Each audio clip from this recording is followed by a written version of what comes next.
what you hate, what you can't stand, what you want to walk out of, what you want to give up on. There is somebody out there that would die to be in your position. And so here's what I need you to ask yourself. Is this problem an issue or is it an opportunity? Some of you, all you've been waiting for your whole life was an opportunity. What if losing your job was the opportunity? What if the divorce is an opportunity? What if the bankruptcy is an opportunity? What if the one you loved was an opportunity for you to reconnect with somebody and forgive them? I need you to see the bigger picture. I need you to have a little gratitude. You need to learn how to smile. You need to work out. I know you hate the gym. I know you hate to lift weights. I know you hate cardio. I know you don't like drinking water. I know you don't like taking care of your temple. You think it's the hardest thing to do in the world to commit. But there is somebody who's in the grave today, and if they had another opportunity to live, they would enthusiastically, with great confidence and courage and consistency, do what you hate just to live a little longer. Find the positive. See the bigger picture. Guard your gratitude. The trial, the tribulation, the adversity, the giant is not your assassin. The giant is your opportunity. Are you going to complain in the face of conflict, or are you going to seize the opportunity? I don't care what it is that you're trying to achieve, what you're trying to accomplish, what you're trying to give, how you're trying to evolve, what you are looking to become. Everything rises and falls on your perspective.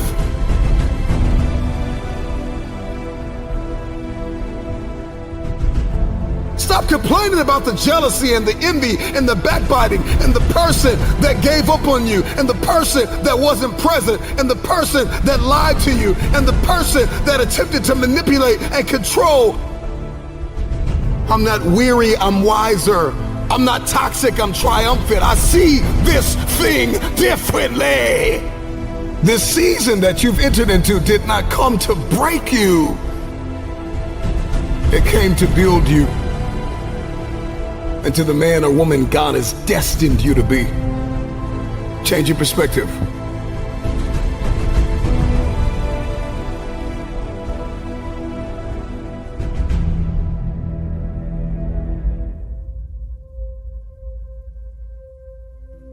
Get back up.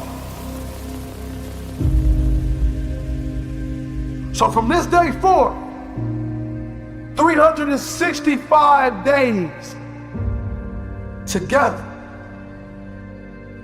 No, we can't do it alone, but together we can.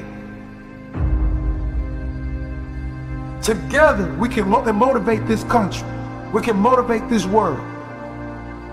Let's love our brothers and sisters. Let's feed the poor. Let's show the world what a true king and queen is. Together we will rise, together we will fight. And if God says, together we will fall. Let's be phenomenal today, kings and queens. This was only the beginning. Because this life is not done with you. Your dream is not done with you. Mistakes turn us all into winners. Mistakes turn us all into perfections. There's gonna be days when it seems like it will never happen. The dream will never manifest. The money will never come. The cars will never come. But you gotta fight for something more than material. You gotta fight for the baby that lays in your soul, that burns your chest. Because if you don't feel this fire, then it's not a dream.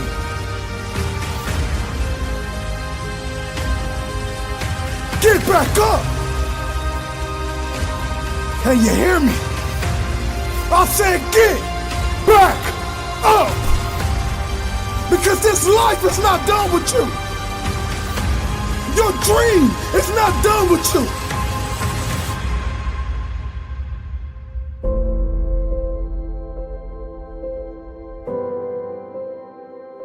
See, many of us believe that we don't have what it takes. You have multi-million-dollar potential inside of you, and you don't need a dollar to obtain it. It's all inside of you.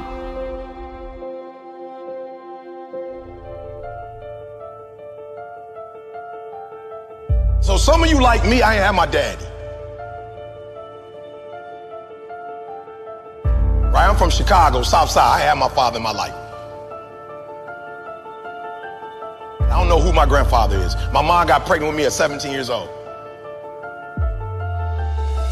I didn't have the people in my life that were supposed to be in my life, so I made some stupid decisions, dropped out of high school, homeless, living in abandoned buildings, eating out of trash can. I promise you, if a speaker came, I was like some of y'all, I wasn't saying nothing, but guess what happened? Guess what happened? Yup, one day I got a why. I got married, I had a son, and everything changed for me. That's why I'm asking you, who do you love? So when people ask me, E.T., why you get up at 3 o'clock in the morning? Why you putting videos up every day at 3 o'clock in the morning on Instagram? Number one, because I want to be the best that ever done it. Like, I honor my craft. I want Dr. Martin Luther King to look at me and go, that's it, kid. I want Malcolm X to look at me and go, that's it, kid. Just like you got the Hall of Fame in basketball, I want to be the Hall of Fame in speaking. I want all the greats to look at me and go, that's it right there. Number one, I'm competing against everybody else in the world. I'm not mad at them, I'm not against them, but when you number one, you don't have to negotiate with your check.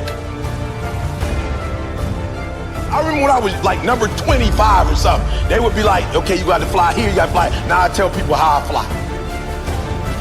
I tell people where I stay, where I don't stay. So number one in the world, what happened? One day I woke up and was like, I got to do this for my wife. Like, I don't know what happened, but she called me like, yo, E, I'm lost. I'm like, what you mean we lost? We live in Lansing. You can't be lost. She's like, I'm lost. I got a brain fog. Took her to the hospital, found out she had MS.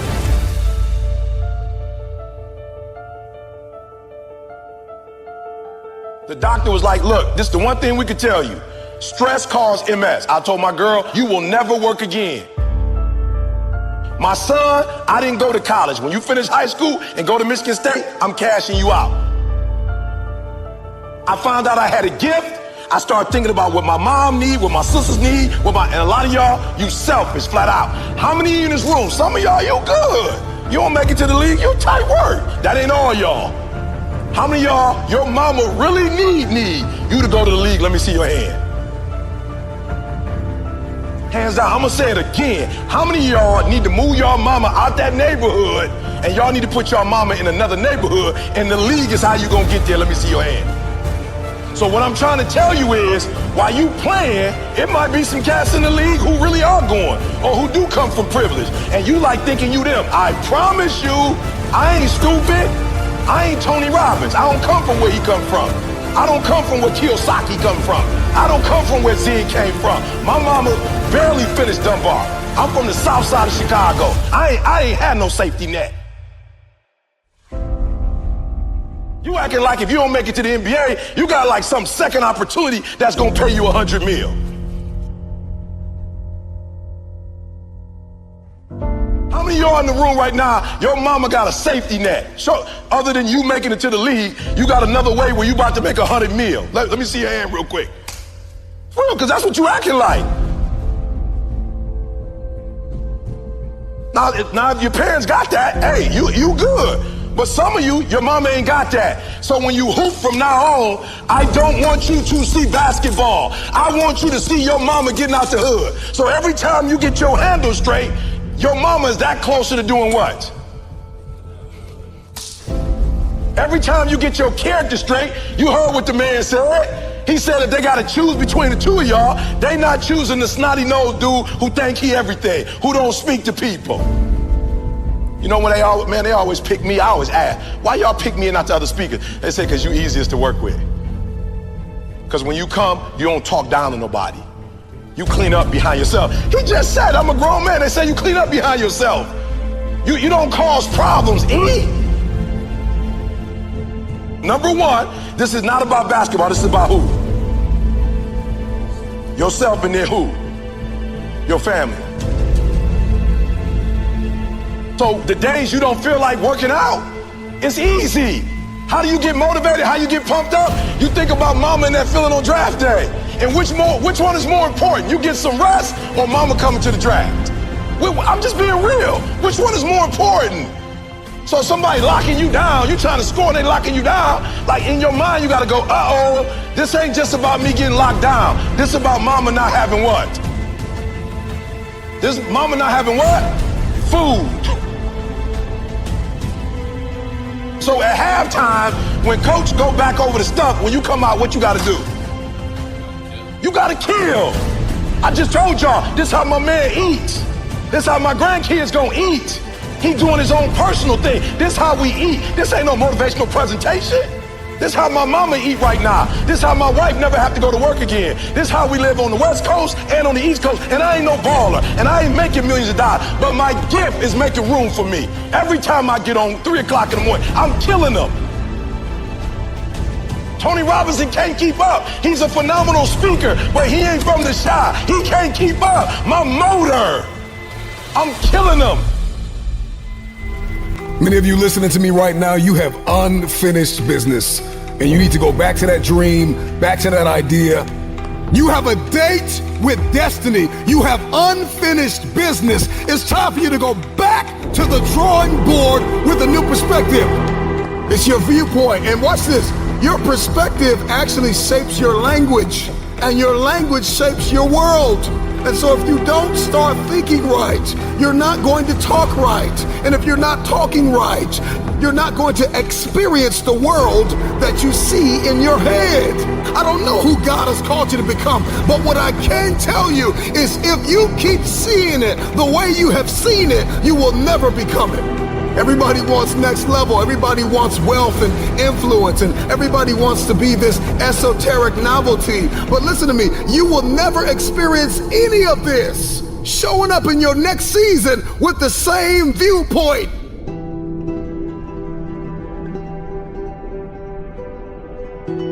The right perspective makes the impossible possible. Instead of the path of least resistance, I started choosing the path of most resistance to prepare myself for the journey that was coming my way. And you realize through hard work, you can outwork anybody. No matter how badass they are. It starts with yourself, man. You gotta start diving into those things that you are afraid of. You don't gain confidence by going to the spot that makes you feel good. It could be a false reality. And the second life gives you that challenge, all you want to do is go back to what gave you confidence. Is that happy spot? No. What gave me confidence was spending years at a kitchen table trying to learn how to read and write on my own. Realizing I can't learn the way you learn. I can't. But I can learn. What gives you confidence is not being afraid. It's overcoming the fear. That's what gives me confidence, is facing these things, overcoming them. And maybe not overcoming them every day, but facing them and facing them and facing them. Pretty soon like this, you know what, man, this is where it's at. It's not in that comfort zone. It's in the discomfort zone is where my confidence is getting built. That's where it's getting built. Happiness, peace, enlightenment, it's all up here, man. It's all up here. It's all up here. You just gotta be willing to go and face it. And that's the hard part. The physical standard is not what they need to meet. It's a mental standard you must meet in life. That's how I live my life. I now know that there is no cap on the human mind. There's no cap. We cap it ourselves. When most people quit, I had just started. And when you take that mindset and you learn to flip that around, that's what made me powerful. And my body followed. And so I said, I want to do this. I'm going to give myself a challenge every single day until the fear goes away. That's right. And I feel like that's what more of us should be doing. I'm hearing that that's how you live your life. That's all it is, man.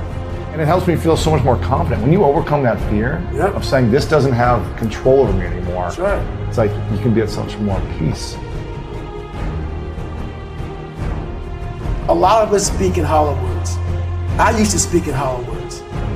I don't do it anymore. Everything that comes out of my mouth has substance. It's real.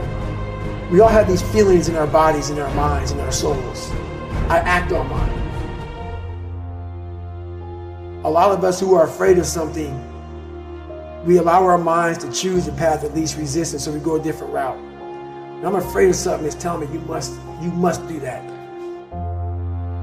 Life is one big mind game, and you're playing it with yourself. You cannot lose perspective of where you've come in life.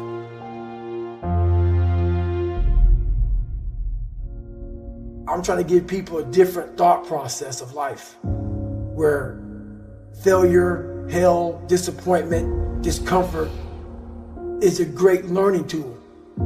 And many people don't understand that, but it's these few moments in life that you have. Like for me, I always talk about it. Rocky 1, round 14. That 2-minute and 13-second clip of Rocky getting up when Apollo knocked him down.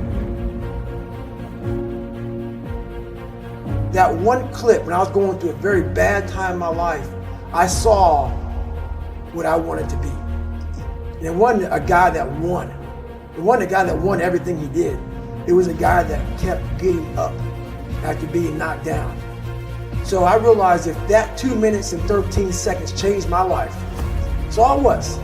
I saw something that I needed to be in the world I was living in. Maybe my story will give someone the 2 minutes and 13 seconds they need to change their life. Everybody's got a story. We don't share it on social media. We share our nice life on social media. We all have a dungeon. I'm just willing to talk about mine. Mental toughness isn't something that you sample. It's something that you live in every day. Whenever hardness comes, and you don't know what it is, it may be different for you than it is for me, but you go back to your insecurities. And then when you go back to your insecurities, you then look for comfort within those insecurities. And we all look for that cookie that your mom used to give you when you were sad, when you were sick. We look for our wife or our husband. We look for comfort. It's in those moments you must retrain your mind to think differently in health. The mental standard is you must know how far you've come.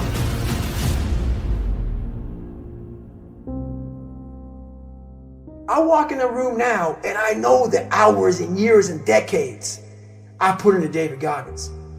That's something, it's not on the wall. It's not a trophy on the wall. It's not a medal on your neck. I don't care how you perceive David Goggins, because through my journey, I figured out the one piece I was missing. I thought it was cars. I thought it was women. I thought it was money. I thought it was everything. The one piece I was missing was me having the courage to face myself. Where I got my work ethic from was the hours I had to spend learning this.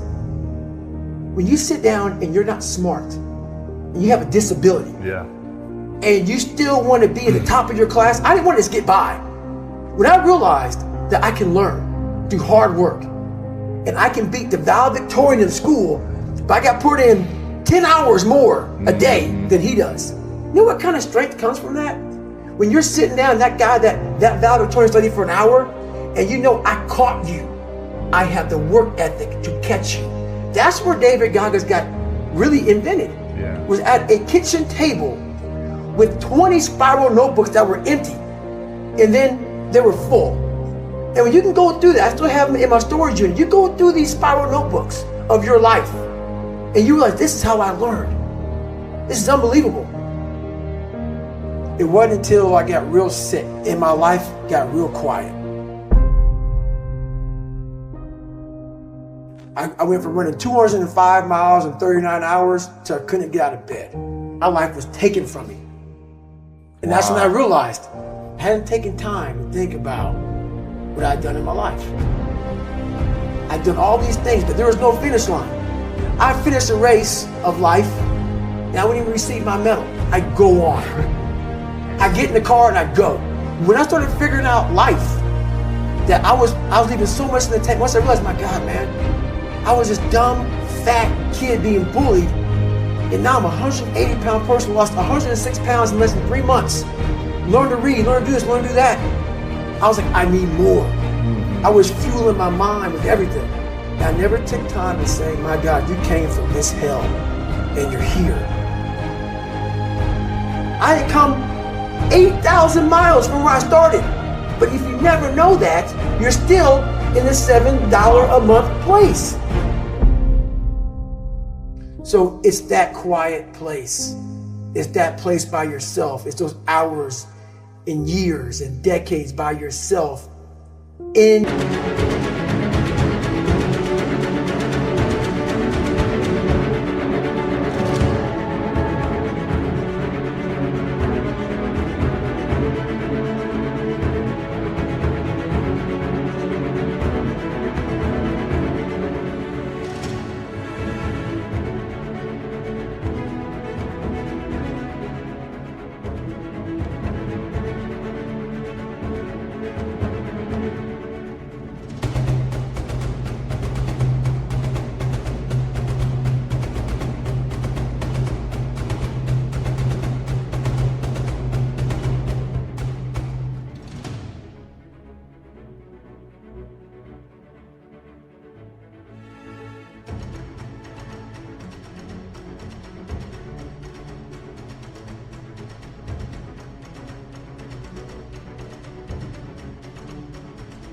the grip of life.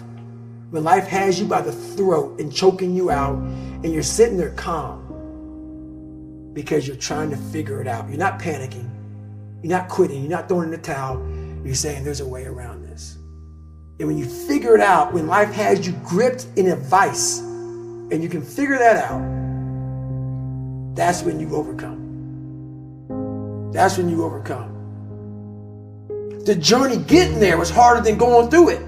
Yeah. You know? So that's the whole thing about life, man. It's that journey that makes you who you are.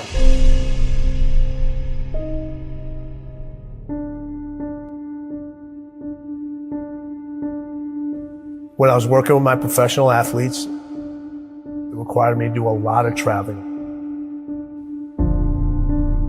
And this story gets me every time. So when people say it didn't hurt, it still hurts. I was packing for a trip. My daughter walks into the room. She says, "Dad, why do you travel so much?" I said, "Sweetheart, this is how I provide for the family. This is how I take care of you and Mom. This is how I put food on the table." She looks at me and says, "Daddy, if I eat less, will you stay home more?" Now people would think in a fairy tale, or most people would say, I unpacked my suitcase, I'm not gonna take this trip, honey, let's go grab some ice cream or let's go out. I kept packing. Why? I had to set an example for her early of what it meant to win and what you have to leave behind sometimes in order to pursue what's unique to you. And I wanted her to understand this is who I am. And I want to set an example for you. I had a conversation with her later on to tell her why I did all those things. And in the middle of the conversation, she stopped me. She goes, "I get it. I understand." She saw the results. She saw how it brought us closer together. She understood my dedication to my craft and what it took to excel and what it took to be different and what it took to stand by unpopular decisions, knowing that every successful person that I've met, every successful person that I know had to make those decisions.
Over and over again. There are things that are going to have to take a back seat. You're going to have to leave a lot of things behind.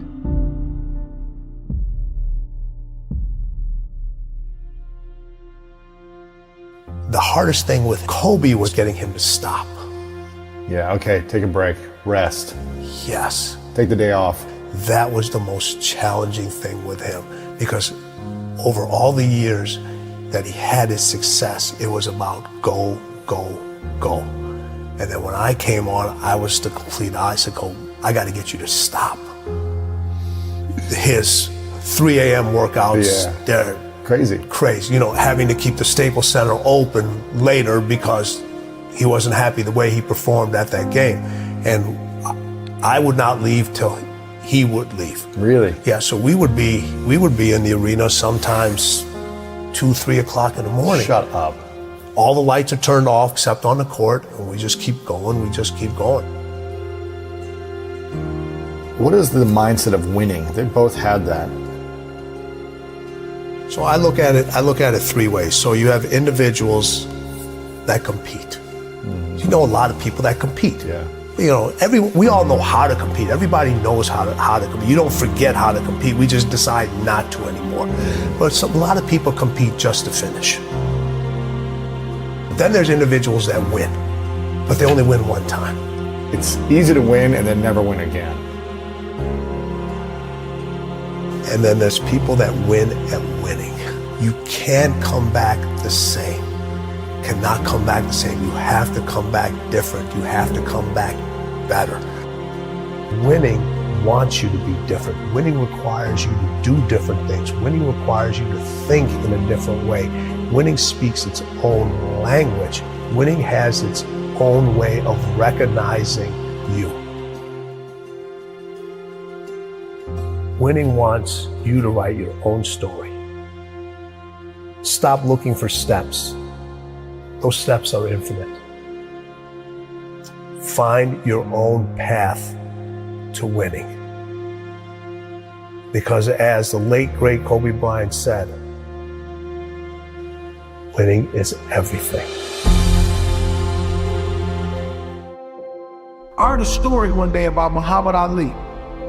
And Muhammad Ali was this amazing boxer. And I'm pretty sure everyone knows who Ali is. You're supposed to know. He's one of the greatest. He is the greatest of all time. One of my favorite athletes. He had a fight in Johannesburg, Africa with George Foreman. It went 8 rounds. And for the first round, George Foreman beat him up pretty bad.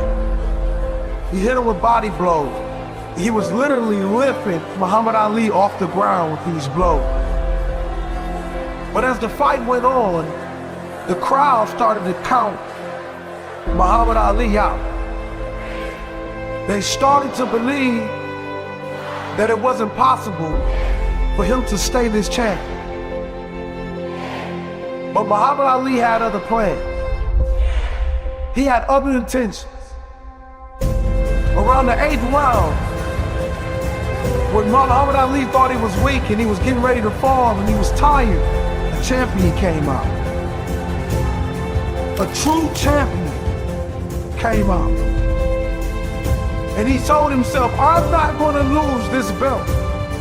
I worked too hard to lose this belt. And I want you guys to look at yourself in the mirror and tell yourself, I worked too hard to lose this battle of life. I came too far to quit now. We all had those situations where we had to get back up. We had to dig down deep and find that warrior that lives inside of us all. And we had to use that warrior to get back up. Can you hear me?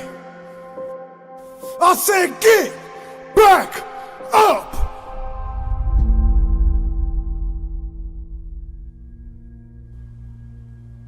And all you people that have been disconnected from life, and you don't know where you're going anymore, you're lost.